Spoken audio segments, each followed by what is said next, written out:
বাদামের দারুণ একটা রেসিপি নিয়ে এসেছি বন্ধুরা, তো আপনাদের জন্য। যদি ভালো লাগে চ্যানেলে কিন্তু অবশ্যই সাবস্ক্রাইব করবেন। বাদাম দিয়েও যে এরকম একটা রেসিপি হয় না দেখলে বিশ্বাসই করতে পারবেন না। আমি কিছুটা বাদাম নিয়েছি, যে প্রায় 100 গ্রামের মতো। হালকা করে কিন্তু ভেজে নিয়েছি, তারপরে ঠান্ডা হওয়ার পরে খোসাগুলো ছাড়িয়ে নিয়েছি, দেখতেই পাচ্ছেন একদম পরিষ্কার করে। এরপরে মিক্সিতে বেটে নিয়েছি।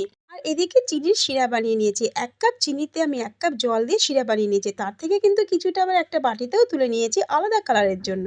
একটা আমি সাদাই করেছি, সাদাটা হয়ে গেছে। এবার অরেঞ্জ ফুড কালার দিয়ে দিয়েছি, বাকিটা আমি করার জন্য অরেঞ্জ কালারের। এরপরে আরেকটা বাটিতে আমি অরেঞ্জ কালারের বাদামটা তুলে নিয়েছি, হাত দিয়ে একটু ভেঙে নিয়েছি। আমি কিন্তু একটু ঘি ব্যবহার করিনি। এরপরে হাতে আমি চৌকো করে শেপ দিয়ে দিয়েছি।